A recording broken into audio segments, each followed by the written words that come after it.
¿Qué tal? Ya estamos de vuelta, amiguito. Hoy tenemos un tema, pues el nombre de esta enfermedad es muy raro. Es miastenia gravis. Entonces, no sabemos de qué va, pero tenemos un especialista, por supuesto, vía Zoom, que nos va a hablar del tema y él es el doctor Erwin Chiquete. ¿Cómo está, doctor?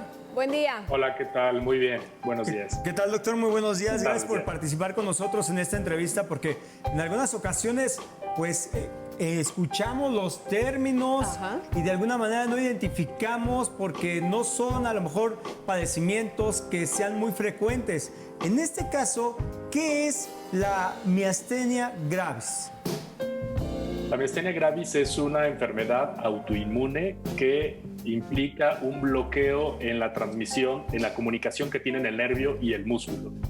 Autoinmune significa que se producen anticuerpos dentro del cuerpo de la persona que deberían de atacar normalmente infecciones, cánceres, etcétera, pero en esta ocasión se confunden, por así decirlo, y atacan al propio cuerpo. En este caso, el objeto de ataque en la miastenia gravis es el receptor de la sustancia que se utiliza para comunicarse el nervio y el músculo, que se llama acetilcolina. Entonces, cuando está bloqueado este receptor de acetilcolina, el nervio manda la información, manda la orden para que el músculo se contraiga, se mueva, pero este músculo no responde normalmente, responde subóptimamente debido a que no hay una buena transmisión neuromuscular porque la acetilcolina ya no se puede unir normalmente al receptor por esta enfermedad autoinmune que bloquea la transmisión entre el nervio y el músculo. Doctor, ¿esto por qué puede ocurrir y a quién es la población que podría estar más vulnerable en tal caso para esta enfermedad?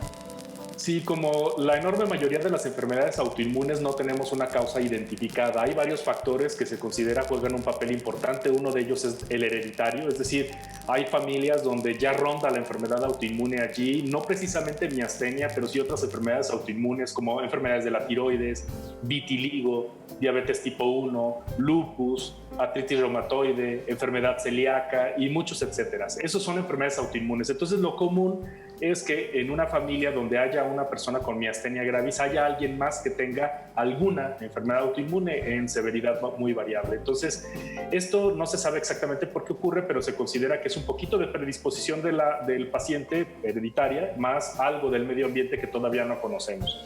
Las mujeres son más vulnerables a esto, como la enorme mayoría, no todas, pero la enorme mayoría de las enfermedades autoinmunes son más comunes en mujeres. Entonces vemos 2 a 3 mujeres por cada hombre con miastenia gravis en etapas tempranas.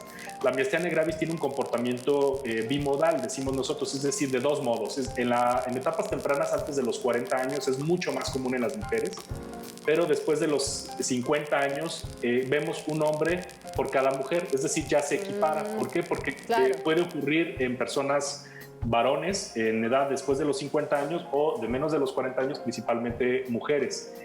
No se sabe el número de personas que realmente están afectadas, pero se tienen estimaciones muy generales. En México no tenemos estadísticas directas, pero usamos los datos de otros países porque consideramos que no debe de haber mucha diferencia.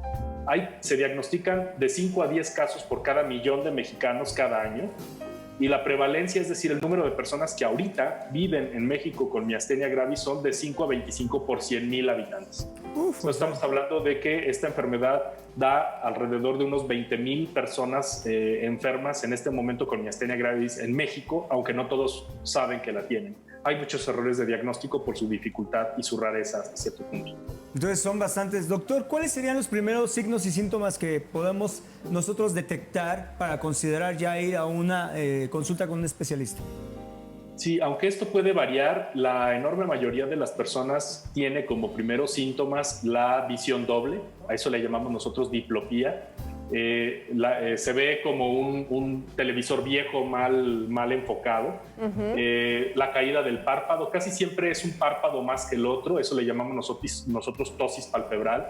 Hay problemas para la fonación, entonces es muy común que tengan un habla un poco nasal, decimos acá en México gangosa. Tienen problemas para deglutir y ya más adelante empiezan a tener problemas con la musculatura para las extremidades. Es decir, por ejemplo, cuando se van a lavar el cabello en el baño, en la ducha, no aguantan tanto tiempo y tienen que bajar la cabeza o los brazos se les caen. Para subir cosas a un estante en la cocina, por ejemplo, tienen problemas. Y ya más graves, más adelante, problemas incluso para levantarse, para deambular y para respirar. y ese es un punto muy importante. Las personas con miastenia gravis pueden tener falla ventilatoria, a eso le llamamos crisis miasténica. Entonces, esa es la complicación más grave que se puede presentar en la miastenia gravis. Requiere ventilación mecánica, es decir, que lo coloquemos en un ventilador artificial, terapia intensiva y un tratamiento, pues eso, muy intenso para poder rescatarlos. La mortalidad en miastenia gravis, o la letalidad, mejor dicho, en miastenia gravis es de aproximadamente el 10 a 15% de los pacientes que entran en crisis miasténica en hospitales mexicanos. Ese dato sí lo tenemos de México. Perfecto. Oiga, doctor, bueno, la verdad es que sí son temas graves porque, claro, esto va en progreso, ¿no? Se empiezan quizá con el ojo, pero después, pues ya es progresivo las afecciones que van acumulando. Pero díganos una cosa, ¿cuál es el tratamiento, si es que lo hay, o se puede vivir en esta condición? ¿Y cómo es el tipo de vida que llevan estas personas? Afortunadamente tenemos tratamiento y ese es el punto de diagnosticarlos a tiempo. Sí. La velocidad de la progresión de la enfermedad es muy variable. Hay personas que muy rápido entran en falla ventilatoria, estamos hablando de algunas semanas. Otras personas duran años con algunos síntomas leves antes de que hagan síntomas más graves. Y el tratamiento es esencialmente de dos tipos. Damos un tratamiento que aumenta la acetilcolina, es decir, el neurotransmisor que comunica nervio y a músculo. Eso se le llama piridostigmina, esa medicina. Y también damos inmunosupresores. Tenemos que dar medicamentos para bajar las defensas, para evitar que esas defensas sigan atacando al cuerpo. Entonces es una combinación. Hay dos formas básicas de miastenia.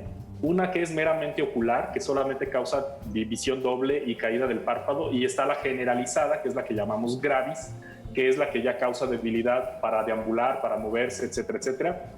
En la ocular usualmente no damos inmunosupresores, simplemente damos piridostigmina, y en la generalizada o miastenia gravis propiamente dicha, sí damos inmunosupresores porque evidentemente el riesgo de que ellos caigan en falla ventilatoria es mucho mayor que las personas con una miastenia meramente ocular. Ok, ay, doctor, la calidad de vida de los pacientes se puede ver muy menguada. Sí. Por ejemplo, si son comunicadores como ustedes y tienen miastenia gravis solo ocular, pueden tener problemas. Claro, para la verdad es que desempeñar su factor, su profesión. Es un tema que daría para mucho más. La verdad es que sí nos quedaron muchas dudas en el aire. Por desgracia se nos acaba el tiempo, pues en el espacio en televisión es muy reducido. Muchísimas gracias, doctor. Están apareciendo ya sus datos en pantalla. Muchas gracias por este enlace. Al contrario, gracias. Hasta luego, doctor. Nos vamos a un corte y regresamos.